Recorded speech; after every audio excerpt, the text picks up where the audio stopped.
जय हिंद, जय भारत, वंदे मातरम। मैं रविंद्र फौजी। आज मैं इस वीडियो के माध्यम से राजस्थान कांग्रेस सरकार माननीय अशोक गहलोत जी से कहना चाहता हूं कि आपने जो ये निर्णय लिया है ये गलत है। सैनिकों को जाति में मत बांटो। हमें जो 12.5% कोटा दिया जा रहा है वो वर्षों से चला जा रहा है, वो हमें किसी भीख के रूप में नहीं दिया जाता। जो हमारे सैनिक जान जोखिम में डालकर, चाहे वो 45 डिग्री माइनस बर्फ हो, चाहे तपती धूप हो, या बॉर्डर पर चलने वाली गोलियों का सामना करते हैं, हजारों सैनिकों ने बलिदान दिया है और उस देश सेवा के बदले हमें यह आरक्षण दिया जाता था। फिर अब इसमें छेड़छाड़ क्यों? भाई, आपका एसटी एससी का या ओबीसी का जो भी आरक्षण है, ईडब्ल्यूएस का, वो आप जाति के आधार पर दे रहे हो, लेकिन हमें फौजियों के नाम से, पुरुष सैनिकों के नाम से दिया जाता है। फिर आप उसको डिवाइड क्यों कर रहे हैं? इसमें सैनिकों का नुकसान होगा।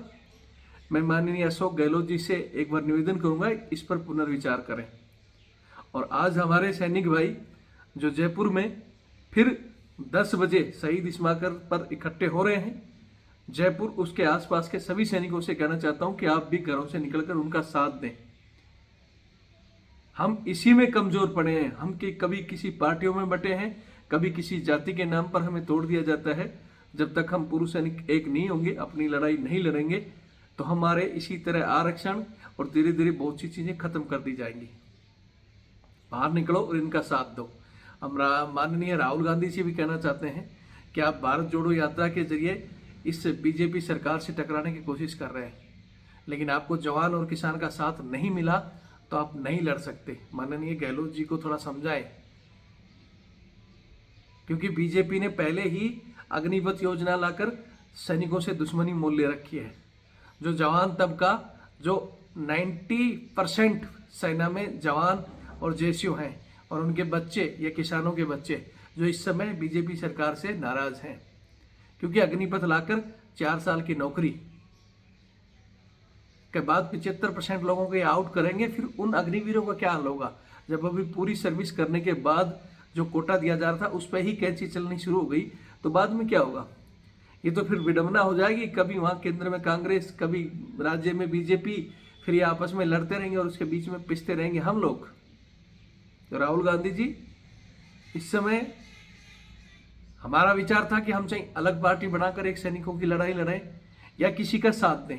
जब किसी की बात आती है तो हमारे सामने चाहे तो कांग्रेस का ऑप्शन था, आम आदमी पार्टी का था, या किसी अन्य का, लेकिन वो अन्य भी इसी तरह जड़ काटेंगी तो फिर हम किसका सहारा लेंगे? मैं चाहता हूं हमारे सैनिक भाइयों से ज्यादा से ज्यादा इस वीडियो को शेयर करें। ये चैनल मैंने पिछले 5 सालों से रविंद्र फौजी एक्स आर्मी आरटीएफ जवानों के हक के लिए बनाया है। खासकर जवानों पर हो रहे अत्याचार, जो हमारे ही महकमे में बैठे हमारे अधिकारी, जो वहां भी तानाशाही के जरिए जवानों को दबा कर रखते हैं, जवानों से घरेलू काम कराते हैं, मैं उनसे भी कहना चाहता हूं, अगर हमारे अफसर और जवान एक साथ हो जाएं तो हम किसी भी मुसीबत से लड़ सकते हैं। लेकिन ना तो ये वहां हमारे को एक होने देते, क्योंकि वहां भी इनको चाहिए। हमें आपसे नफरत नहीं है, आप कर्नल हो, जनरल हो, आपने रैंक लिया है, आपकी बेसिक पे अच्छी है, उससे हमें कोई एतराज नहीं है।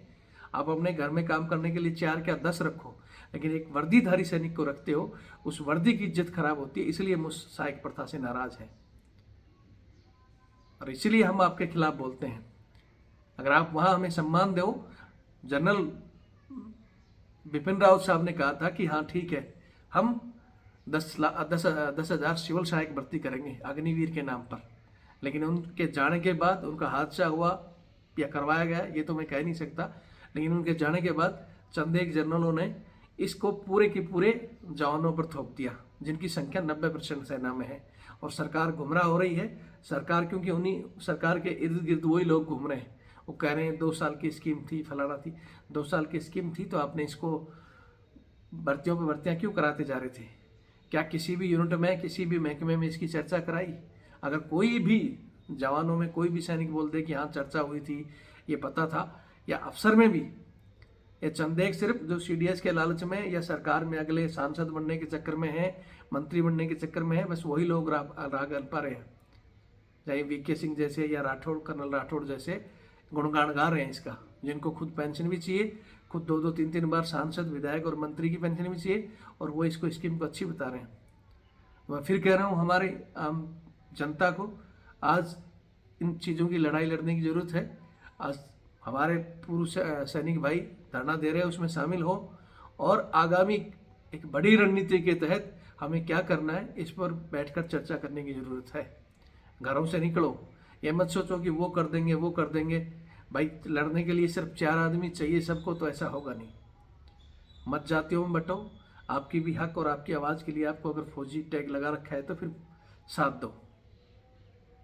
युवाओं से भी कहना चाहता हूँ, ऐसी चीज़ों में आप भी शामिल आओ, क्योंकि आपकी अग्निपथ की लड़ाई की चर्चा हम ऑलरेडी इन लोगों से करते भी रहते हैं, और मैं तो लड़ भी रहा हूँ, और सब फौजियों को भी कहेंगे कि उस टाइम मैंने कहा था कि आ जाओ युवाओं के साथ। अगर उस समय हमारा एकजुट कोई बड़ा संगठन बढ़ जाता है या रहते एकजुट ऐसी बड़ी चीज़ों पर, ठीक है अलग अलग बहुत से संगठन है, लेकिन ऐसी बड़ी चीज़ों पर अगर एकजुट हो जाओ तो जरूरत नहीं किसी भी सरकार की, चाहे वो BJP हो कांग्रेस हो, इस तरह मनमाने वो नहीं थोप सकती।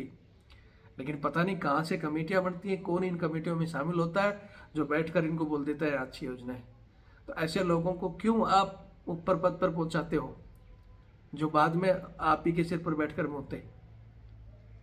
बहुत सी चर्चाओं का विषय है, हम वहाँ बैठकर करेंगे, ज़्यादा से ज़्यादा लोग पहुँचे, शांति से धरना दें। और मैं तो चाहता हूँ कि अच्छा सा परमिशन लेके और फिक्स जगह, चाहे लंबा चौड़ा जो भी धरना देना पड़े, बैठो। हम भी आने के लिए तैयार हैं। मैंने पहले भी कहा था कि अगर लंबा धरना दोगे तो उसी दिन मैं पहुंच जाता। आज भी मुझे कल रात को ही पता चला, जो भी आसपास के लोग हैं पहुंचे। मैं भी कोशिश करूंगा कि आज ही पहुंचने की, या लंबा धरना चलता है तो कल पहुंचने की। जय हिंद, जय भारत, वंदे मातरम।